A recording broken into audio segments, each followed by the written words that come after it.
Hey everyone, and welcome to our next giant sword destruction test with the Dragon Slayer. So we've got two different time periods. First part with this bed frame that I found up on a hill is February 12th. And then the second part is June 23rd. Now, 2022.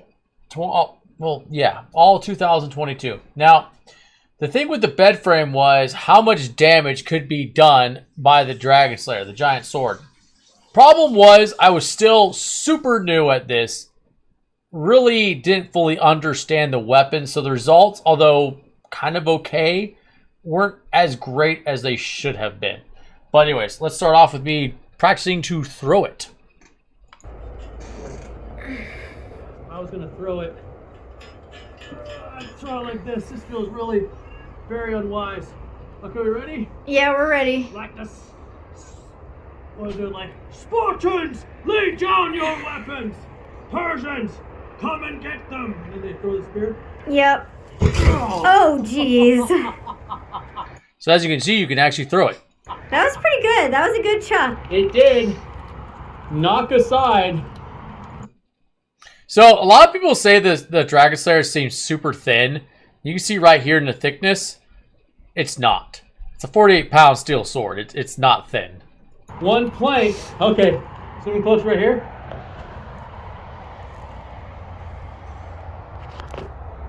It knocked aside the wood. Look at that. Tore right through it. And then the same thing right here. Completely just demolished right through that. That's beautiful. Beautiful. Just like butter. Got this. There you go. Okay, that was an awful chop. Okay, so I was up here, not really fully back all the way like I have now with the forward slash technique. It was more like leaning up forward, more like a weird 45-degree angle rather than a proper 180. So it's, and then I swing it forward, it still does a tremendous amount of damage to the top of the bed frame. Take a look.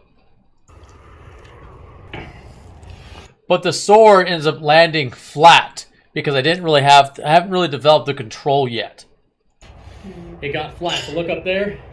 It sliced right through, and then it angled down, and then hit flat on here. Okay, we're gonna reset.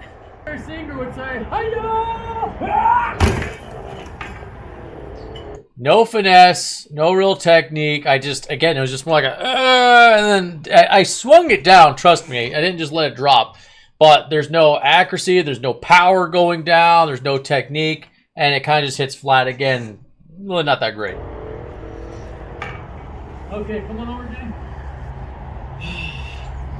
Alright. That was a little spectacular. I don't think I had the blade down right. Okay, let's go ahead and lift this thing up. And we'll be back in just a second. Okay. So as you can see, this is the second cut. So it was a cut right here. And then also cut right there. Not as big, but along, well, close to the lines right there. Not a lot of damage right here, so that was more like a smash. So that wasn't in full control. Despite that, I still smashed through this bed frame. It's a very deadly weapon, even better when you actually know what you're doing with it. I wasn't in a... Okay, here I'm going to try another one.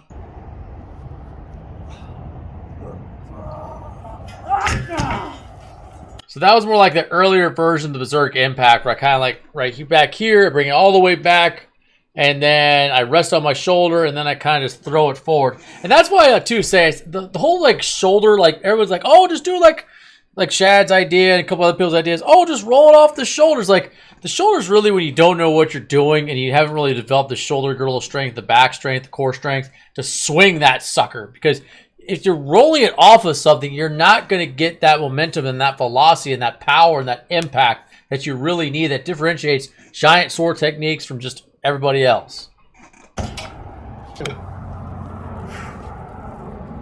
Oh, yeah.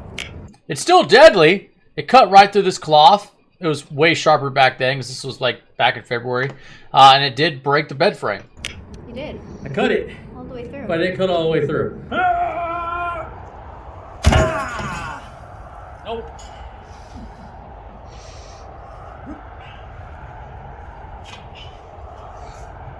Okay. Ooh, Another berserk impact, but not as effective. That was better. Jenny's just being very nice and, you know, forgiving. Look at that hair, though. Look at that, how smooth that hair was. It's all glossy. There you go. That's better. So see that last one actually knocked down that second part, broke that second middle frame in half. Beautiful. I mean, this was also literally a year ago from us today. Yes, it is a year ago, so I'd love to find another bed frame somewhere.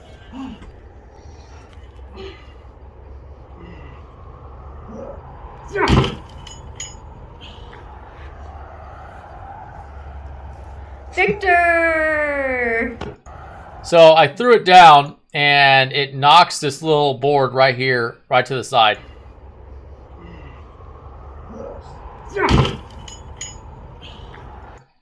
Very devastating, especially when it's being thrown.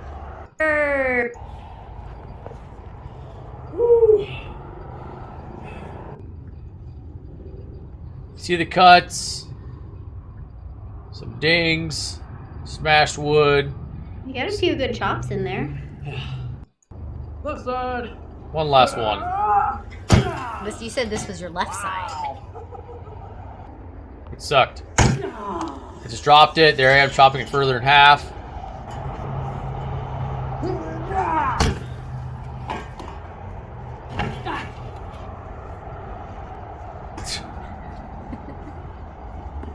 So that was first testing out. The whole purpose was could the Dragon Slayer actually destroy hardened objects like wood? Yes. Even with an unskilled wielder like myself, it could. Like that was... Wow, we've gotten a long way since then. Oops. I don't really want to get us demonetized, so...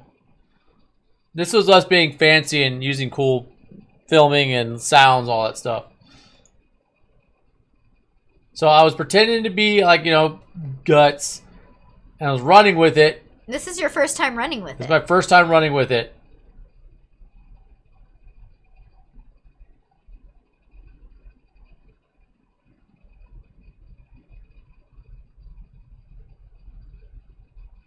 Boom.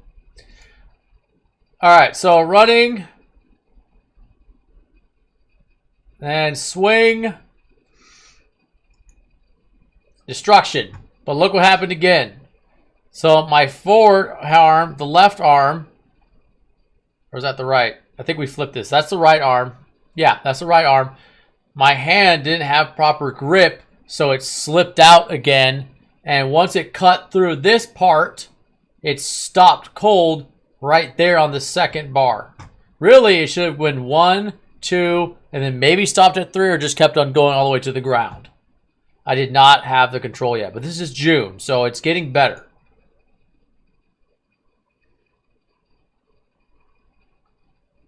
See that one too? It went flat, but then the weight of the sword broke through that bottom support frame.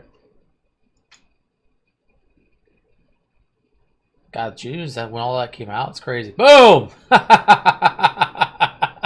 And I just knocked it all to the side. I think this is when the Dragon Slayer got its first nick in the blade from hitting one of those nails in that. It did get a small nick in it when I hit one of the nails. And there was plenty of nails. Dragon Slayer still had nice, beautiful white tape back then. Alright, so we have made good progress. I do like this. So this was the original Berserk sweep.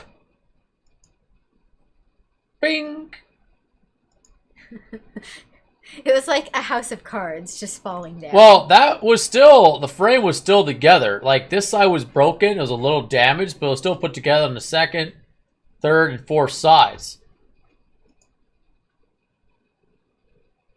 And as you saw, the Dragon Slayer just kept going.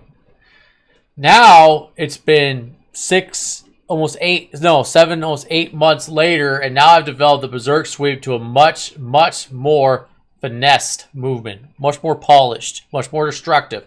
And I can do 8 of them in a row. So just imagine the amount of destruction I can do with it now. So we're definitely going to do some more tests. You know, I've said this before in other places. It does cost a lot of money to get this stuff. We do have a Patreon. It'd be awesome if you guys would help out with that. Just because, you know, even doing a water jug chest isn't cheap. Water jugs are like $1.50. Sometimes they're $2. So even if you're doing something as simple as $3 a month, that'd be fantastic. That's 2 water jugs right there to help us get us closer to our goal. And also help us display the power of giant swords. Not only you, but also people that doubt it as well. So, thank you all, Outlaws, and thank you everyone else who is watching. We will see you next time.